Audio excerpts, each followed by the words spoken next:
What's going on, everybody? Welcome back to the channel. It's Jackson. Got us a pretty nice day today, as y'all can see outside. The sun's shining, blue skies. I don't have to wear a hoodie finally. It's nice. It's nice. This is how May should feel. Power's here, and today is another episode of Lunch Break AEW Review. Now, last night, May 13th, 2026, AEW Dynamite was live from Asheville, North Carolina, and it was a fairly exciting show. Now, the crowd was hot, the commentary was on point, the matches were phenomenal, a lot of stuff happened, so let's not waste any time and let's get right into it. So the first thing that happened was they cut to MJF arriving at the building earlier in the day, and Renee Paquette tried to interview him, asking him what his thoughts were about potentially having to put his hair on the line at Double or Nothing to get another title shot. It happened if Darby Allin happens to retain the title at the end of the night. And he doesn't answer the question. He just walks by. Shout out to the U.S. Mail. He just walks by her, and then he walks by pretty much every single bald person in the company. Had a Christopher Daniels sighting. That was pretty sick. And then eventually he stopped at Tommaso Ciampa, and Ciampa just kind of like stared at him, showed his head to him, and then he got to Ricochet. Ricochet was wearing a hat. Ricochet took his hat off and said, "You know, Max, I think you'd look pretty good bald. You know, not as good as me, but I think you'd look good." And MJF didn't really like that, so he walked away. And it was actually kind of a funny moment. So even though Ricochet is a bald idiot, he had a funny moment. I will give him credit. So after that, we cut to the ring, and the first match of the night was this huge 10-man tag match between Orange Cassidy, the Young Bucks, and Cope and Christian as they took on FTR, the Dogs, and Tommaso Ciampa. It was straight up chaos, but it was awesome. I love chaotic wrestling. That shit is cool as fuck. And I was really enjoying it. I was into the match the whole time. I'm sitting there watching like, wow, every single thing that happened. I thought the match was over a few times because I really didn't know who was going to win. And that's the nice part about AEW, is it really, like, there's so many times I genuinely don't know who's about to win that match. It's like, it's crazy, but it's cool. I enjoy that. But in the end, the team of Orange Cassidy, the Young Bucks, and Cope and Christian, they got the victory. At the end, they all hit their finishers, and they got the win. Pretty solid way to end the match. And yeah, that was all there was to that. It was a pretty solid way to kick off the show. So the next thing that happened after that was a backstage vignette sort of deal, where it was once again showing Will Ospreay training with the Death Riders as he's getting his neck strength all the way back. Ospreay said, they were outside too, on a rooftop. Ospreay was saying that his neck was feeling better than it had ever felt. And then Jon Moxley pulled him aside. They had a nice 1v1, and Moxley basically said, like, you had the opportunity to, you know, get a cheap one on me, but you decided to like train with us and get better, and you, like, this training can give you that killer instinct you need to be the most dangerous guy in this company. And then I'm just like, I'm really enjoying that story they're telling with the Death Riders. It's like, it's kind of some wild stuff, and I'm enjoying it. It's really making Ospreay seem like he's willing to do whatever it takes to be a badass and try to win the AEW World Championship. So I very much enjoyed that. And then the next thing that happened after that was Ricochet was backstage. He added a couple members to his Stadium Stampede team. It was Andrade, and who the fuck was the other person? All right, sorry about that. I had to take a look at my notes real quick. But so the people that got added to Ricochet's Stadium Stampede match were Andrade El Idolo and the Dogs. So now both of the Stadium Stampede teams are set. They're looking pretty stacked, and I think it's going to be a pretty solid match. Chaos, for sure, at Double or Nothing. Then after that, Jet Speed made their entrance as Mike Bailey was in action first. He was facing some indie talent, I'm pretty sure it was. His name was Westbrook, I think. Mike Bailey beat him in about a minute. Pretty pretty strong showing from Mike Bailey. Then after that, Kevin Knight got in the ring, and it was time for his TNT Championship Open Challenge, which was answered by Brian Cage. And it was like, holy shit. And since I hadn't been checking out AEW for a while, I didn't even realize that this was a big return until they said it. He had been out of action for 14 months. But they put on one hell of a match. I really like the story they told Kevin Knight, like trying to overcome how just not being prepared for Brian Cage, or Brian Cage using his size to his advantage. And it was just a very solid match. I do like at the end, they almost screwed up, but they really saved it. Kevin Knight was going for a Hurricane Rana when Brian Cage was on the top rope, but I think when he went, he kind of slipped off of Brian Cage's shoulders, and Brian Cage didn't really go. He stayed there, and he kind of caught Kevin Knight's leg, and he like used his strength to muscle Kevin Knight back up to get him back in that powerbomb position, and they hit a Hurricane Rana off the top rope. They did the spot they wanted to do. And I just wanted to shout that out because it was a really good save by Brian Cage. And then after that, Kevin Knight hit the UFO, and he got the win. So once the match was over with, they were both cutting promos. Kevin Knight talked about how he wishes he would have won the world title last week, but he wasn't able to. And then him and Mike Bailey were hyping each other up. Mike Bailey grabbed the mic and said, listen, I want the next time. Like, no matter who wins between Darby Allin and Kanose Takeshita. I always have to think about it before I say it. Whoever wins between them, Darby Allin wants the next shot. So I could definitely see that being the title match next week. That would be cool as fuck. Or maybe on Collision. We'll see how that goes. But yeah, I mean, pretty solid matches from both guys. And then I like what they're doing at the end. Mike Bailey in the world title picture, not against it at all. So the next thing that happened after that was the reveal of the men's Owen Hart Foundation tournament. I'm gonna just put that on screen somewhere because I just don't remember all the matches off the top of my head, to be honest. So yeah, that got revealed. There's definitely some pretty solid matches on that. And then after that, we got a vignette of Jungle Jack Perry. Not a vignette, he was just backstage talking about how he lost his national championship to Mark Davis on Saturday, and he wants to get his revenge in Stadium Stampede. And then after that, you know, there's really no limitations. And Jungle Jack was also saying, like, man, the fact that you're the size that you are and it still took someone hitting me with a golf club for you to beat me said a lot. So basically, that feud's clearly not done. I definitely see them running it back because I know they're facing in the Owen Hart tournament. So I definitely could see them after that maybe running it back for the national title. Maybe Jungle Jack gets it back. But either way, just progressing that story. And as always, it was a pretty solid promo out of Jungle Jack. So after that, we got the match that I was looking the most forward to. Will Ospreay versus Ace Austin. And Will Ospreay's return match after 3 weeks of being out.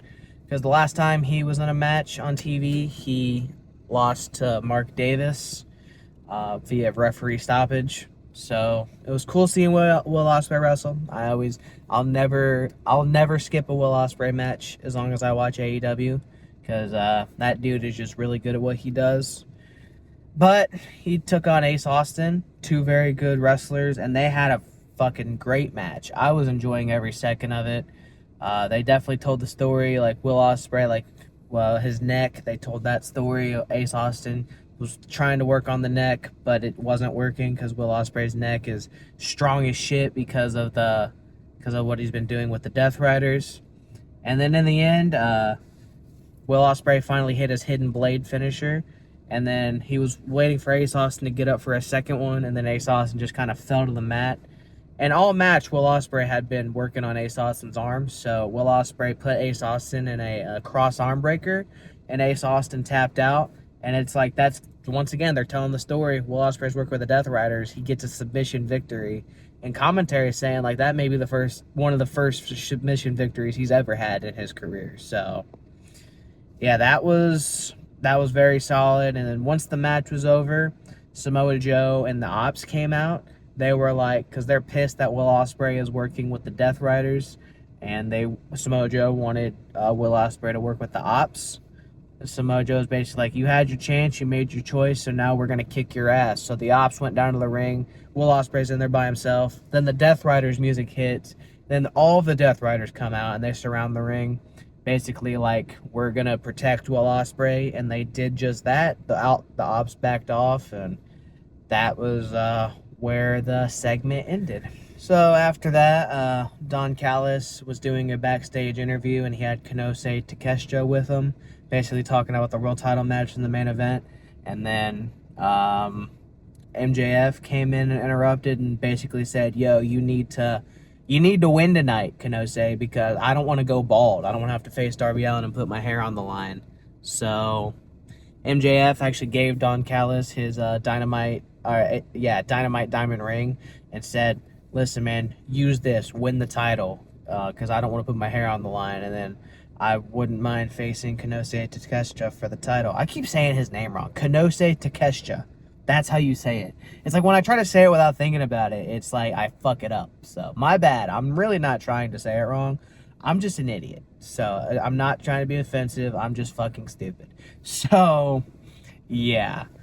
But it was a pretty solid segment. They're really telling that story of MJF not wanting to lose his hair. He's willing to do anything to make that not happen. And then it wasn't too long after that, we had the women's Owen Hart tournament cup, whatever the fuck it's called. The Women's Owen Hart Foundation tournament bracket got revealed, which again, that's going to be on the screen because I don't remember all the matches off the top of my head and I don't want to miss any, so I'm just going to put a picture of that on the screen.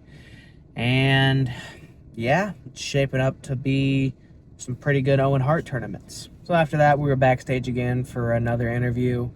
This time it was with the conglomeration, which is Orange Cassidy, Roderick Strong, Kyle O'Reilly, Willow Nightingale. They were back there. They were talking about how they earned a shot at the tag titles.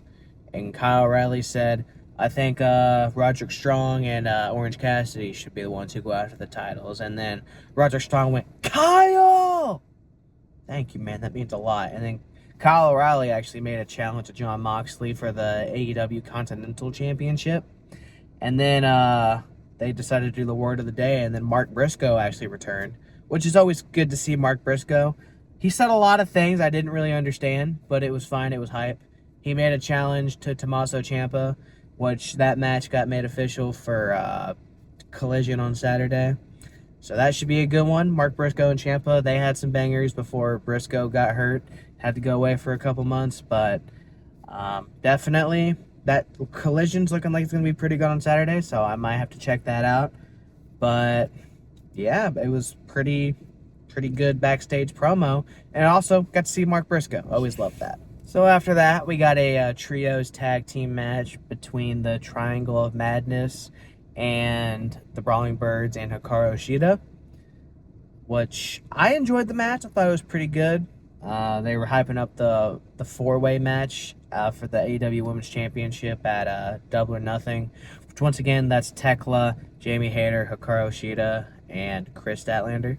So, looking like that's going to be a pretty good match, but the actual trios match was good, but it ended in a disqualification, unfortunately, as Tekla hit Jamie Hayter with the title, ending in a disqualification. So technically the Brawling Birds and Hikaru Shida won. And after the match, they were attacking the Brawling Birds, which is also the team of Alex Windsor and Jamie Hayter. I forgot to mention that. Triangle of Madness is Tekla, Julia Hart, and Sky Blue. So they were beating up the Brawling Birds, and then Hikaru Shida, she had her kendo stick or cane, whatever you want to call it, on her shoulder, like she was about to do something, and then she just walked away because she don't like them. So I definitely think that Hikaru Shida heel turn is coming, and it's coming soon. So yeah. But after that, we had a vignette for Roosh, just hyping up everything he's done, really just hyping him up. Looks like they want to try and put him in the main event scene. That's at least what I'm getting at. And obviously, it ended with, you mess with the bull, you get the horns. Roosh is awesome, so I really hope they do a lot more with him. I'm enjoying what they're doing with him right now, and hopefully they keep it up. So now it was main event time. We had Darby Allin's crazy ass putting the AEW World Title on the line against Konosuke Takeshita. I hate that I stuttered that so bad. Konosuke Takeshita. He put the title on the line against him, and they had a banger, bro. They went on at 9:45 though, so I'm thinking like, fuck, dude, this is probably gonna be a short match. It was not a short match. One thing I've learned is Tony Khan does not care about going over on TV time. He does not care. So I was thinking it was gonna be a short match because we still had the segment with MJF that we had to do, but it was not a short match. It was a really good match. They put on a banger. They are telling that story of Darby Allin being fucked up already. Because this was his 5th title defense in 21 days. Just keep that in mind for a second. Like, there's some people that don't even get 5 title defenses in one reign. Keep in mind in 21 days. But, like, they're really telling the story. Early in the match, Darby Allin was bleeding from his mouth. And it's just like, bro, like, they are really, really pushing this narrative that Darby Allin is killing himself defending this world title. Especially with some of the bumps he be taking, too. But him and Takeshita, they had a phenomenal match. And then at one point in the match, Don Callis grabbed the diamond ring that MJF gave him and handed it to Takeshita while the ref was distracted. Because it's like, yo, use it. You can win the title. And Takeshita just, he didn't want to use it. He threw it out of the ring, and Don Callis got all pissed.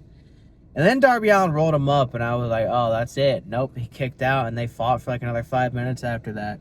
Definitely see that Takeshita face turn. It's coming soon, for sure. I think he's going to get kicked out of the Don Callis family. It's definitely happening soon. But they had even more of a banger of a match. Darby Allin hit a coffin drop to the outside of the ring, which didn't end the match somehow.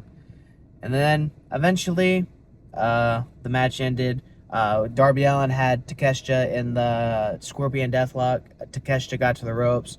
Darby Allin let go immediately, went to the top rope, hit a coffin drop as Takeshita was trying to get up. Then he hit a second one, and he retained the title. Then after the match, Darby Allin grabbed the mic and said, MJF, get your ass out here. We're doing this contract signing. So they brought a table into the ring. They brought 2 chairs, and then MJF came out. MJF was really stalling, trying to sign that contract because he didn't want to sign the contract. But eventually, he signed the contract. Darby Allin signed the contract. And Darby Allin actually signed it first. He signed it before Max even got in the ring. And there was blood all over it. Like I said, they're really telling the story that Darby Allin's fucked up.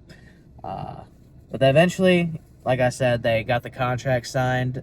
And MJF attacked Darby Allin. He tackled him, then he hit him with the title, and it held it over him, threw it down on him. It's one of those things, like, MJF is very clearly, like, pissed off at Darby. And then after that, like, MJF got back in the ring, and he was about to hit a tombstone pile driver off the top rope like he likes to do. Then Kevin Knight came out, saved Darby Allin, because that would have really fucked Darby Allin up. In kayfabe, honestly, maybe in real life, too.